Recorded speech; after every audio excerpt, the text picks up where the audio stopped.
کہیں زیادہ ہم جتنے ہم لوگ اپنے آپ کو کمی مال کے اعتبار سے کمزور سمجھتے ہیں، کسی آدمی کا مال نہیں، اس سے کہیں زیادہ ہم ایمان کے فقیر ہیں، ایمان کے فقیر ہیں، ایمان کے فقیر۔ حضور پاک علیہ السلام نے عرفات کے میدان میں دعا فرمائی، تو اس دعا میں جو کلمات آپ علیہ السلام نے عبدیت کے بیان کیے ہیں، وہ سارے کلمات 8 کلمات ہیں، ان سب میں انسان کا چھوٹا ذلیل فقیر ہونا بیان کیا۔ اللہم انک ترانی وتسمع کلامی وتعلم سری وعلانیتی ولا يخفى عليك شيء من امری وانا البائس الفقیر المستغیث المستجیر الوجل المشفق المقر المعترف بذنبی وأسألك مسألة المسكين وأبتهل إليك ابتهال المذنب الذليل وأدعوك دعاء الخائف الذليل ودعاء من خضعت لك ركبته، جس کی گردن جھکی ہوئی ہے، گردن نہیں اٹھا رہا، بھائی گردن تو اٹھاؤ، گردن نہیں اٹھا رہا، کیوں؟ کیونکہ اپنے آپ کو قصوروار سمجھ رہا ہے۔ وفاضت لك عبرته، اس کی آنکھیں جو ہے وہ آنسو بہا رہی، آنسو بہا رہی، اور اللہ کے سامنے میں فقیر، ایسا فقیر کہ جس کی کوئی حیثیت نہیں، اس عبدیت کا تعلق، یہ بات اپنے آپ کو بھی سمجھانی ہے اور ہر مسلمان کو سمجھانی ہے کہ بھائی اس تعلق کے بغیر گزارا نہیں، اور یہ تعلق محنت سے بنتا ہے، یہ تعلق محنت سے بنتا ہے۔ محنت کیا ہے؟ محنت یہی ہے کہ یا تو ہم دعوت دے رہے ہوں یا دعوت سن رہے ہوں، روزانہ 2 4 6 8 گھنٹے ہر وقت اس کو اپنی ضرورت سمجھ کر ہم اس کو بول رہے ہوں کہ کرنے والے، نفع دینے والے، عزت دینے والے، ذلیل کرنے والے اللہ ہیں، اللہ کے علاوہ کوئی نہیں ہے۔ اور اللہ پاک کب کرتے ہیں؟ کہ جب دل کا رخ سب سے کٹ کر اللہ پہ چلے، سب سے کٹ کر جتنے اسباب ہیں ان سارے اسباب سے دل کا رخ ہٹ جائے اور اللہ کی ذات عالی پر آ جائے۔ تو یہ ایک محنت ہے۔ اب اس کی روزانہ دعوت دینی ہوگی، اس کے لیے روزانہ دوسرا کام، اس کے لیے روزانہ جو ہے وہ رو کے دعا کرنی ہوگی کہ اللہ میں نے اتنی دعوت دی، میرا یقین تو بنا دے، میرا یقین تو بنا۔ پھر اپنا محاسبہ کرنا ہوگا، ہاں محاسبہ کرنا ہوگا کہ میں نے جو دعوت دی اس پر میں خود ہوں کہ نہیں، ہر ضرورت پر میری نگاہ کہاں جا رہی ہے، اسباب کی طرف جا رہی ہے یا میری جگہ اللہ کی طرف جا رہی ہے۔ تو یہ نبیوں کی دوسری محنت ہوتی تھی۔ انبیاء علیہ السلام کی، حضرت محمد صلی اللہ علیہ وسلم کی تیسری محنت کیا تھی؟ کہ اس بات کی محنت کرنا کہ یہ جسم ہے، اس جسم کو پابند کیا جائے گا، کس چیز کا؟ کہ حضور پاک علیہ السلام کے طریقے کا، کہ اللہ رب العزت نے ہماری دنیا اور آخرت دونوں جہانوں کی کامیابی اپنے احکامات کو حضرت محمد صلی اللہ علیہ وسلم کے مبارک طریقوں سے پورا کرنے میں رکھی۔ اس لیے یہ جسم اعمال کی مشین ہے، اس سے عمل نکل رہا ہے، تیزی سے عمل نکل رہا ہے، ہر وقت عمل نکل رہا ہے، کوئی ایسا وقت نہیں ہے جس وقت اس سے عمل نہ نکل رہا۔ آنکھ دیکھ رہی ہے، کان سن رہا ہے، زبان بول رہی ہے، کھانا کھا رہے ہیں، پی رہے ہیں، شادی، غمی، خوشی، خواہشات پوری ہو رہی ہے، ہاں اپنی مرضی کا خرید بیچ رہے ہیں، لیکن ہر حال میں کیا دیکھ رہے ہیں کہ اس وقت حضرت محمد صلی اللہ علیہ وسلم کا طریقہ کیا ہے۔ ہم نہ سر کے بال کرانے میں آزاد ہیں، نہ پاؤں کے ناخن رکھنے میں آزاد ہیں، اور نہ پاؤں کے ناخن کاٹنے میں آزاد ہیں، بلکہ ہر چیز کا طریقہ حضور پاک علیہ السلام کی سیرت سے اور 14 ساڑھے 14 سال سے محفوظ ہے، اور قیامت تک یہ محفوظ رہے گا۔ اور اللہ رب العزت نے نبی اکرم صلی اللہ علیہ وسلم کو ہمارے لیے بہترین نمونہ بنایا ہے، تو ہماری کسی اور طریقے میں کامیابی نہیں ہے۔ اب یہ دل کے اندر یہ اترتا چلا جائے، اسی فرمایا ما آتاکم الرسول فخذوہ وما نہاکم عنہ فانتہوا، جو اللہ کے نبی تمہیں دے دیں اسے پکڑ لو، اسے پکڑ لو۔ کہ کیسے پکڑو؟ مایا دانت کی کچلیوں سے مضبوطی سے پکڑ لو، دل چاہے تو بھی آدمی کرے، دل نہ چاہے تو بھی آدمی کر لو، کسی حال میں حضور پاک علیہ السلام کا طریقہ چھوٹے نہیں۔ آپ علیہ السلام کی ذات اقدس بابرکت، آپ علیہ السلام کے اعمال میں بھی برکت ہے۔ حضور پاک علیہ السلام دنیا میں تشریف لائے تو اب کوئی دائی لینے کے لیے تیار نہیں، کیوں؟ کہ یہ یتیم بچہ ہے، یتیم بچے کے یہاں سے کیا ملے گا؟ اور جب دائی حلیمہ نے لیا تو وہ بوڑھی تھی، اللہ نے ان کے جسم میں طاقت دی، وہ اونٹ پر بیٹھے، اللہ نے اونٹ کو جوان کیا، حضور کو لے کے اپنے گھر میں داخل ہوئی، اللہ نے گھر کی ہر چیز میں برکت دی۔ حضرت مولانا عمر فاروق صاحب کا فرمایا کرتے تھے آپ علیہ السلام کے طریقے، آپ علیہ السلام کے طریقے آج یتیم کی طرح ہیں، جو ان کو سینے سے لگائے گا، جو ان کو اپنی زندگی کے اندر لے کر آئے گا، اللہ رب العزت نے جیسے دائی حلیمہ کے گھر میں برکت دی تھی، ان کے جسم میں، ان کے مال میں، ان کے جانوروں میں برکت دی تھی، اللہ ایسے ہی قیامت تک کے لیے جو اس عمل کو کرے گا، آپ علیہ السلام کی سنتوں کو اپنے اندر لے کر آئے گا، اللہ اس کی ہر چیز میں برکت عطا فرمائے گا۔ اب یہ یقین میں آپ علیہ السلام کی ذات بابرکت ہے۔ ایک سفر میں جا رہے تھے آپ علیہ السلام، تو صاحب نے اس کے یا رسول اللہ کنواں میں تو پانی مل گیا لیکن پانی کھا رہا ہے، تو آپ نے اپنا لعاب دہن اس میں ڈالا، وہ سارا پانی میٹھا ہو۔ سفر میں جا رہے تھے، پانی ختم ہو گیا، پوچھا کتنا پانی ہے؟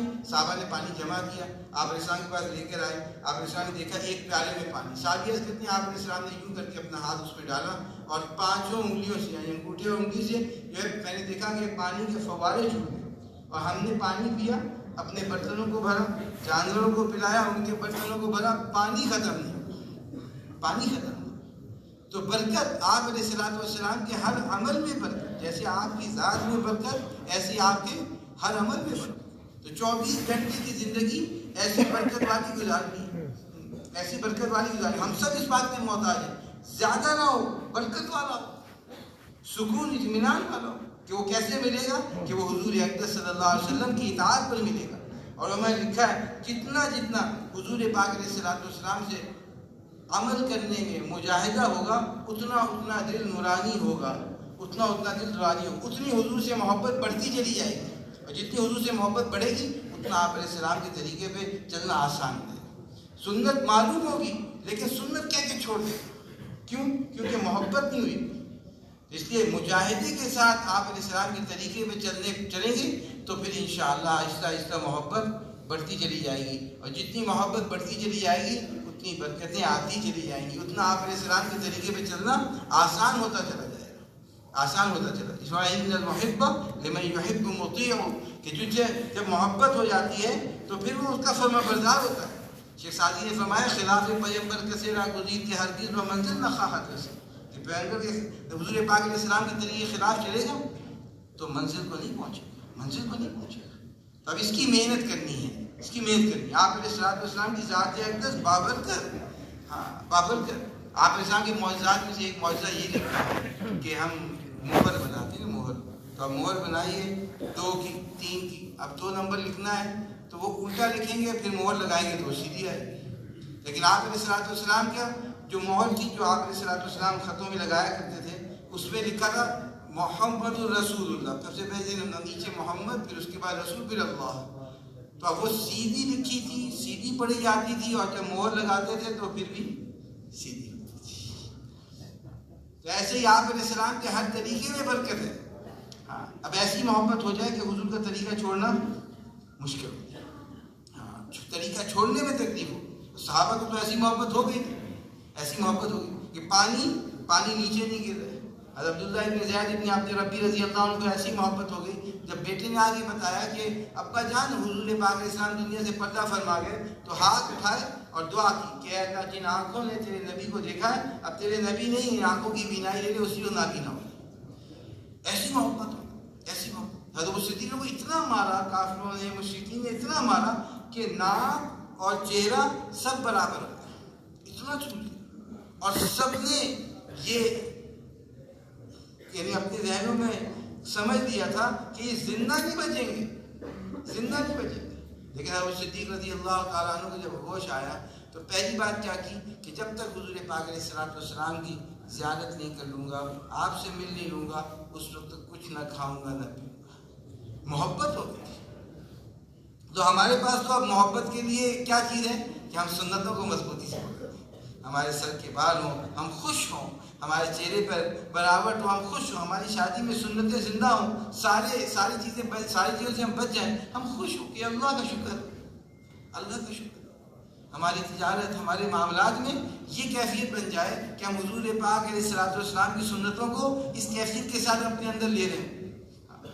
اب اس کے لیے اس کی روزانہ دعوت دینی ہوگی، اس کے لیے دعا کرنی ہوگی، اور پھر بیٹھ کے اپنا محاسبہ مراقبہ کرنا ہوگا کہ آج 24 گھنٹے میں نے کتنی سنتوں پہ عمل کیا، کون کون سی سنت رہ گئی کھانے میں پینے میں۔ جلدی میں آدمی کبھی کھانے میں بیٹھے تھے بسم اللہ ہی نہیں پڑھتے، ہاتھ ہی نہیں دھوتے۔ تو اب اس ایک ایک سنت پر اہتمام، ایک ایک سنت پر اہتمام۔ ہم مسجد میں داخل ہو رہے ہیں تو مسجد میں سنت طریقے سے داخل ہو، اور پھر اندر سے یہ کیفیت ہو کہ یہ حضور پاک علیہ السلام کا طریقہ ہے، یہ میرے محبوب کا طریقہ ہے، اندر سے یہ کیفیت، اس پہ آدمی خوش ہو کہ واہ واہ آیا اللہ تیرا شکر، تو نے اپنے محبوب کی سنت پہ عمل کی توفیق دے دی، عمل کی توفیق دے دی۔ اب اس کو ساری دنیا کے انسانوں کو بتانا ہے، ساری دنیا کے انسانوں کو سمجھانا ہے کہ بھائی دنیا اور آخرت دونوں جہانوں کی کامیابی صرف اور صرف حضور پاک علیہ السلام کے طریقے میں اور کسی طریقے میں نہیں۔ اب اس کی محنت کریں۔ اور میرے محترم بزرگوں اور دوستوں، اللہ رب العزت کے بڑے بڑے خزانے ہیں، ہماری چھوٹی چھوٹی ضرورتیں، ان چھوٹی ضرورتوں اور حاجتوں کو پورا کرنے کے لیے اللہ رب العزت نے ہمیں نماز کا عمل عطا فرمایا ہے، نماز کا عمل عطا فرمایا ہے۔ اب اس نماز کو نماز بنا کر پڑھا جائے، اس نماز کو نماز بنا کے پڑھا جائے۔ اللہ رب العزت نے یہ نماز دی کس لیے؟ فرمایا کہ نماز کا ایک مقصد یہ بیان فرمایا، ان الصلاۃ تنہی عن الفحشاء والمنکر، کہ نماز انسان کو ہر گناہ سے دور کر دے گی، ہر گناہ سے دور کر دے گی، نماز ہر گناہ سے دور کر دے گی۔ اب ایسی نماز بن جائے، ایسی نماز بن جائے کہ ہر حاجت ہر ضرورت میں ہم نماز کی طرف متوجہ ہوں، نماز ایسی طاقت والی ہو کہ نماز پڑھنے کے بعد نمازی کو دعا دے، مجھے دعا دے، کیا دعا دے؟ حفظک اللہ کما حفظتنی، کہ اللہ تمہاری ایسی حفاظت کرے جیسے تم نے میری حفاظت کی۔ تو نماز ایسی چیز ہے، فرمایا المصلی یناجی ربہ، نمازی تو اللہ سے راز و نیاز کی باتیں کرتا ہے۔ تو اب نماز میں پابندی ہو، پہلی محنت نماز میں کیا ہے کہ 5 وقت نماز کا اہتمام ہو، 5 وقت نماز کا اہتمام ہو۔ کہاں ہو؟ مسجد میں ہو، اور کوئی جگہ نماز نہ پڑھی۔ مرد سب کہاں پڑھ رہے ہوں کہ مسجد میں جا کے نماز پڑھ، مسجد میں اہتمام ہو رہا ہو، مسجد میں اہتمام۔ فرمایا آدمی وضو کرتا ہے، وضو کر کے مسجد جاتا ہے، اب مسجد جا رہا ہے تو اس کو ایسے ثواب ملتا ہے جیسے احرام باندھ کر حج کرنے کے لیے ثواب، اس کی دعائیں ایسے قبول ہوتی ہیں، ایک ایک قدم پر ایک گناہ معاف ہوتا ہے، ایک درجہ بلند ہوتا ہے۔ تو اب یہ شوق ہو، یہ شوق ہو، اس استحضار کے ساتھ آدمی چل رہا ہو کہ نماز اللہ سے ملاقات ہے، اللہ سے ملاقات ہے۔ اس لیے فرمایا کہ جو اس کا اہتمام کر لے گا کہ نماز انتظار صلاۃ سے پڑھنے کی عادت بنا لے گا، اس کو 2 نفع نقد ملیں گے، 2 نفع نقد ملیں گے۔ ایک نفع کیا ملے گا کہ تکبیر اولیٰ کا پابند بن جائے گا، اور جو آدمی 40 دن تکبیر اولیٰ کا اہتمام کر لے گا، فرمایا اس کو 2 پروانے دیں گے، نفاق سے بری ہونے کا، جہنم سے چھٹکارے کا۔ تو اس لیے ایک تو یہ انعام ملے گا نقد، اور دوسرا یہ کہ جب وہ نماز کے انتظار میں بیٹھے گا، مسجد میں بیٹھ کر دعا کرے گا، تو آہستہ آہستہ اس کی نماز میں دھیان بڑھے گا، اس کی نماز میں قوت آئے گی، نماز بے جان نہیں ہوگی، نماز کے اندر دکان نہیں یاد آئے گی، نماز کے اندر نماز کے ارکان کے ساتھ حضور قلب کے ساتھ نماز پڑھے گا۔ تو اب اس کے لیے اس کی محنت کرنی ہے۔ تو کون کون کرے گا جی انشاءاللہ کہ نماز کہاں پڑھیں گے؟ مسجد میں کریں گے، 5 وقت پڑھیں گے۔ دوسری محنت یہ کہ نماز طاقتور پڑھیں گے، اچھی پڑھیں گے، اچھی پڑھیں گے۔ حدیث میں آتا ہے آدمی نماز پڑھتا ہے، نماز پڑھنے کے بعد اس کو 10 میں سے 9 نمبر ملے، 10 میں سے 8 ملے، 10 میں سے 1 ملا، 10 میں سے 2 ملے۔ ہم کتنی والی نماز پڑھیں گے جی انشاءاللہ؟ ہاں، اور ہر مسلمان کو اس پہ تیار کریں کہ بھائی آپ کی یہ ضرورت ہے، اس کا تو حل بہت آسان ہے۔ تو جو ضرورت ہے، جو حاجت ہے، جو بیماری ہے، جو پریشانی ہے، اس کے لیے اللہ نے صلاۃ الحاجت دی ہے، صلاۃ الحاجت۔ فرمایا 2 رکعت اچھی طرح وضو کرے، مسلمان اچھی طرح وضو کرے، اور پھر اس کے بعد 2 رکعت نفل صلاۃ الحاجت پڑھے۔ ایک روایت میں آتا ہے کہ سورہ کافرون اور سورہ اخلاص پڑھے دونوں رکعتوں میں، اور اس کے بعد ہاتھ اٹھا کر یا ارحم الراحمین 3 مرتبہ کہے۔ جو دعا مانگے گا دعا قبول ہو جائے گی، جو دعا مانگے گا دعا قبول ہو جائے گی۔ تو اس لیے اس کا اہتمام ہو۔ ہاں، کوئی پریشانی ہے اور پریشانی ہے تو ہم کوئی غلطی ہو گئی، کمی ہو گئی، کوئی گناہ ہو گیا تو صلاۃ التوبہ، اللہ نے انعام دے دیا اولاد ہو گئی، صحت مند ہو گئی، کچھ حاصل ہو گیا، کوئی ڈگری عہدہ ہو گیا، کوئی کاروبار میں ترقی ہو گئی، تو صلاۃ شکرانہ ہے.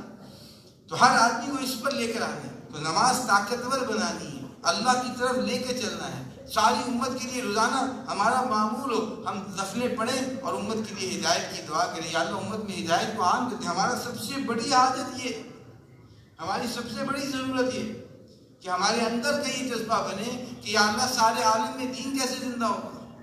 اس کیفیت کے ساتھ نماز پر محنت ہو، نماز پر محنت ہو.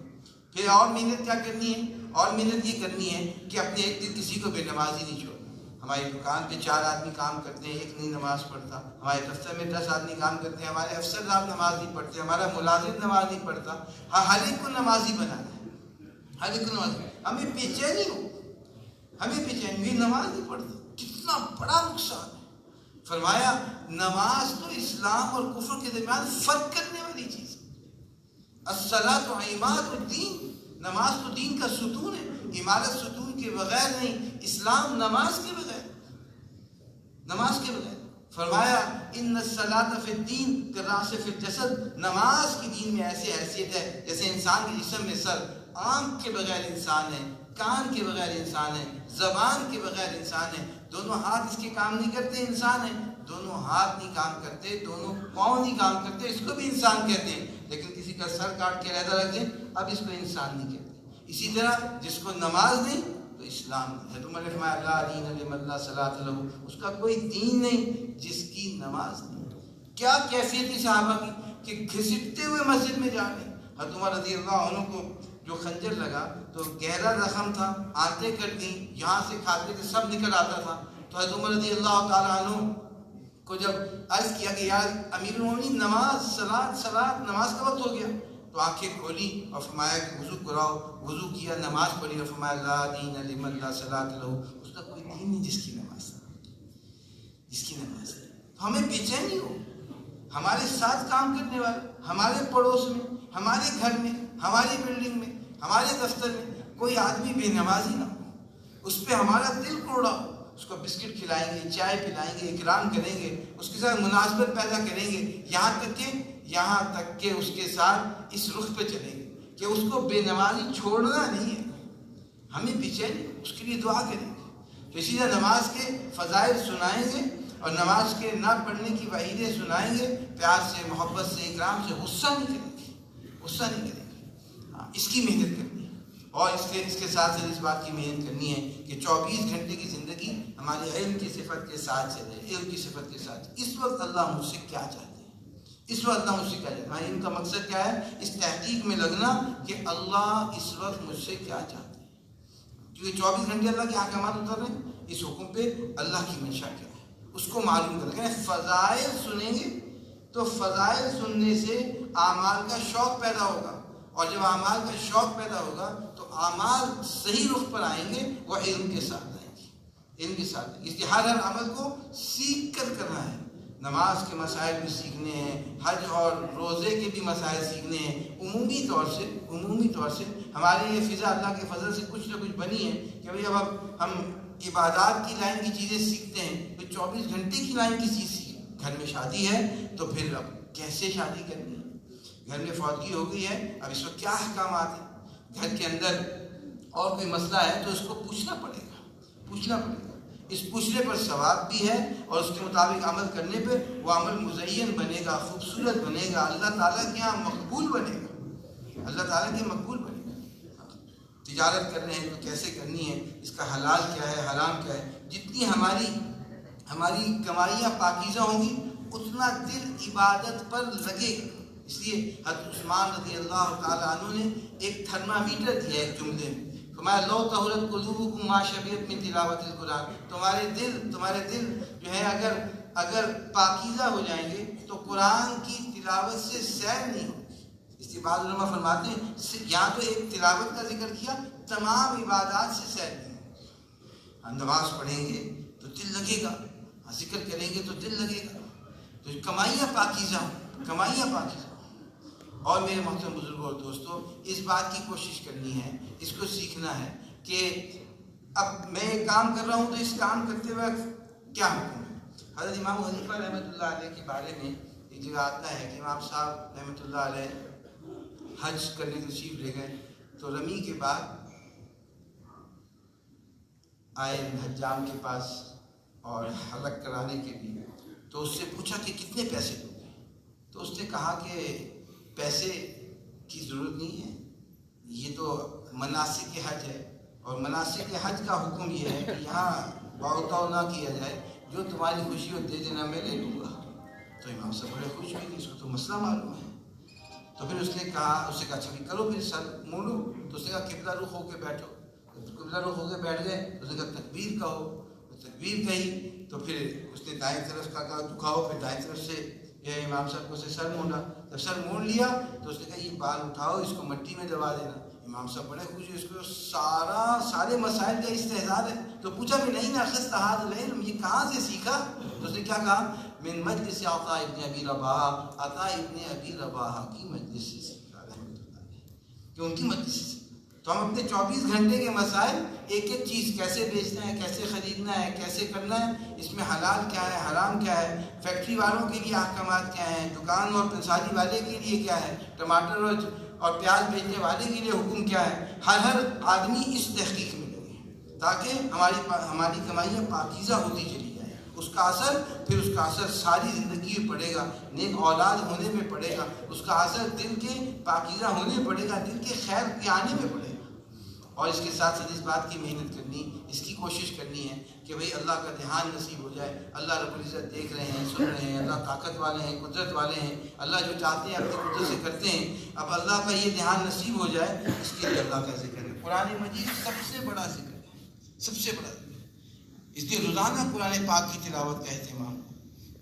اس لیے آج چاند کی 26 تاریخ ہے تو بھی میرا 26واں سپارہ، 29 تاریخ ہے 29واں سپارہ، اور پھر پہلی ہو گئی تو 2 سپارے پڑھ گئے۔ اس اعتبار سے ترتیب بنائی جائے کہ چاند کے اعتبار سے چلا جائے۔ حضرت تھانوی رحمۃ اللہ نے لکھا ہے کہ یہ سب سے مناسب ہے، انسب ہے، آسان ہے، احفظ ہے کہ انسان اس پر قائم بھی رہ سکتا ہے۔ تو اس کی نیت کی جائے کہ ہم روزانہ چاند کی تاریخ کے اعتبار سے انشاءاللہ تلاوت کا اہتمام کریں گے۔ جو حافظ ہیں وہ 3 سپارے کریں گے انشاءاللہ۔ اور میرے محترم بزرگوں دوستو، تیسرا کلمہ ہے سبحان اللہ، الحمدللہ، لا الہ الا اللہ، اللہ اکبر۔ میں نے یہ 4 کلمات کہے، 4 جنت میں درخت لگے۔ اب صبح 100 مرتبہ کہیں گے، شام کو 100 مرتبہ کہیں گے، روزانہ 800 درخت جنت میں لگیں گے۔ حضور پاک علیہ السلام کے بعد ایک صحابی آیا کہ یا رسول اللہ جنت میں درخت ہوگا؟ کہ فرمایا ہوگا۔ پوچھا یا رسول اللہ جنت کے درخت کا تنا کتنا بڑا ہوگا؟ تو آپ علیہ السلام نے فرمایا اونٹ کا بچہ پیدا ہونے کے بعد اس پہ چلنا شروع کرے، جوان ہو، بوڑھا ہو، کمزور ہو، مر جائے گا، ایک چکر جنت کے درخت کا پورا نہیں کرے گا۔ تو ایسے 800 درخت روزانہ بنیں گے تو اسلام آباد سے تو بڑی جنت ہو جائے گی کہ پاکستان سے بڑی ہو جائے گی۔ ہاں، تو ایک دن میں اتنی بڑی جنت ہو جائے گی، اور اگر نہیں ہوگا تو کتنا نقصان ہو جائے گا۔ شوق ہر ایک کو شوق، سبحان اللہ و بحمدہ، سبحان اللہ العظیم۔ حضور پاک علیہ السلام نے فرمایا حبیبتان الرحمن، امی جان کھانا پکا رہی ہیں، میرے بچے کو یہ بڑا پسند ہے، بیوی کھانا پکا رہی ہے، میرے شوہر کو پسند ہے، شوہر بازار سے چیزیں لے کر آ رہا ہے کہ یہ میری بیوی کو پسند ہے، میری بیوی کو پسند ہے، اور یہ کلمات کس کو پسند ہے؟ اللہ کو پسند ہے۔ اس شوق کے ساتھ سبحان اللہ و بحمدہ، سبحان اللہ العظیم، اللہ کو پسند ہے، اللہ کو پسند ہے۔ قیامت کے دن ترازو میں بھاری ہوں گے، بھاری، اور کہنا بہت آسان ہے۔ تو اس کا اہتمام ہو، اس کا اہتمام۔ درود پاک پڑھیں گے، ایک دفعہ درود پڑھیں گے 10 رحمتیں نازل ہوں گی۔ فرمایا جو آدمی 100 مرتبہ درود پاک کا اہتمام روزانہ کرے گا، درود پاک کا اہتمام روزانہ کرے گا، اس کو اللہ 2 پروانے عطا فرمائیں گے، نفاق سے بری اور جہنم سے چھٹکارے۔ ہمارے دل میں ہی ہو، اور حضرت نے لکھا ہے کہ انسان تو کمزور ہے، تو اب ہم تو کیسے شاہ نشان بھیجیں؟ تو ایسے کیا جائے کہ اے اللہ آپ اپنی شاہ نشان اپنے حبیب پر رحمت بھیجیں۔